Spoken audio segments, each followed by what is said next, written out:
class students, this side your teacher of SS Convent School, right? So let's start today's computer class. So everyone open your books now, okay? सब लोग अपनी books खोलो and yes, here we have come to our new topic. So the topic for today is fourth generation of computers.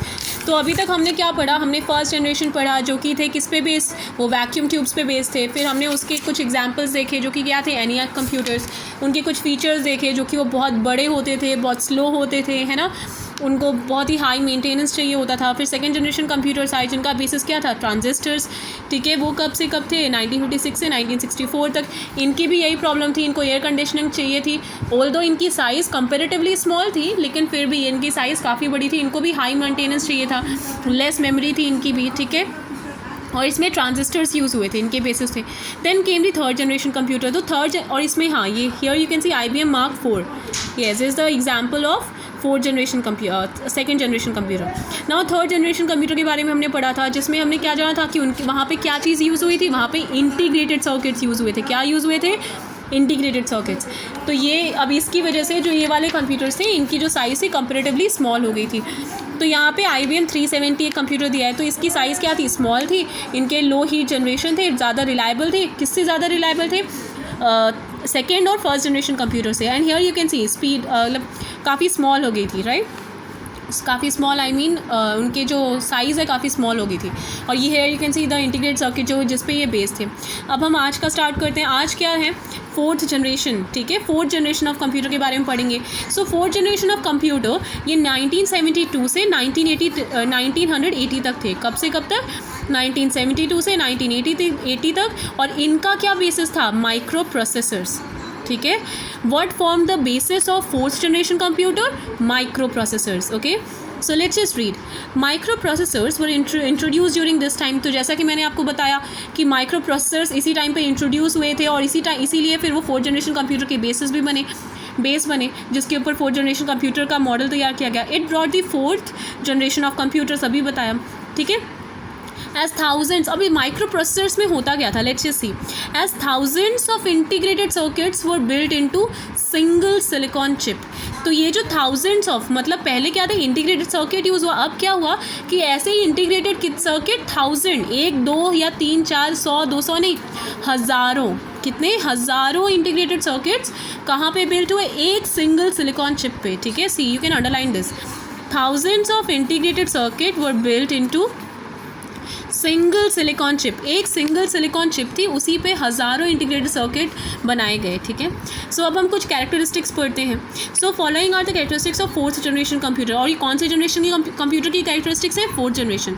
So the first one is micro processors having LSI, that is large scale integration, and VLSI, that is very large scale integration, use as electronic component.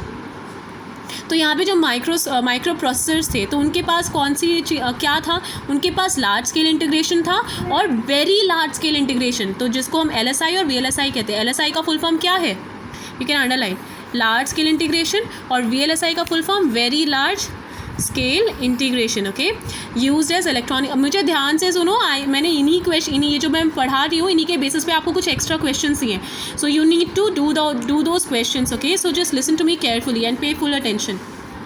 Okay, so what is the full form of LSI. LSI का full form है large scale integration. What is the full form of VLSI, very large scale integration. Okay, so this is what is use as electronic component. इसी को electronic component की तरह use किया गया था micro processors में.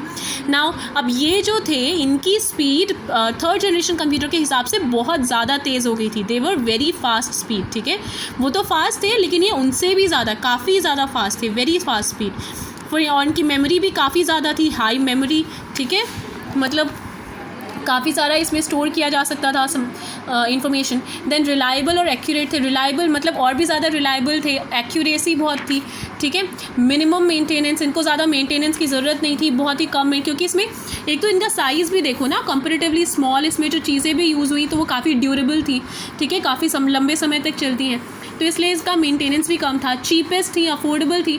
Cheap थी तो अफोर्डेबल थी. चीप मतलब दाम कम था, और अगर दाम कम था तो लोग उसको आसानी से ख़रीद भी तो सकते थे. तो तभी तो अब सब देखो, यह ऐसा ही कंप्यूटर अब आप लोगों के घर में भी आपने देखा होगा, और कंप्यूटर लैब्स वगैरह में आपने देखा होगा. सो this is a type of computer, personal computer. तो यही थे कौन से जनरेशन के कंप्यूटर हैं ये 4th जनरेशन के कंप्यूटर्स हैं. Okay, so cheapest and affordable, small in size. As you can see छोटे हैं साइज़ में, इनको कोई एयर कंडीशनिंग की ज़रूरत नहीं है.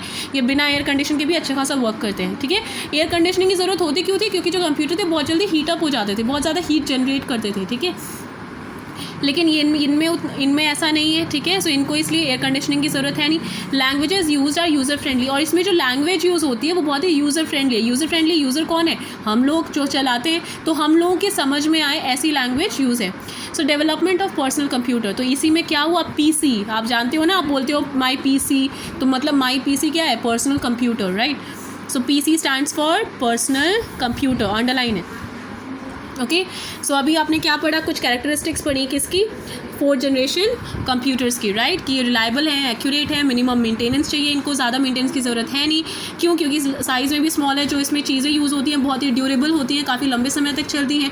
और अगर कुछ ख़राब भी हो जाए तो छोटी से, मतलब उसमें ज़्यादा ज़्यादा एक्सपेंसिव नहीं, मतलब उसमें चार्ज लगता है. ठीक है, जो चीपेस्ट है, अफोर्डेबल है, स्मॉल साइज़ है, एयर कंडीशनिंग की ज़रूरत नहीं है, लैंग्वेज जो है यूज़र फ्रेंडली है, डेवलपमेंट ऑफ पर्सनल कंप्यूटर. तो इसी जनरेशन में पर्सनल कंप्यूटर डेवलप किए गए. ओके.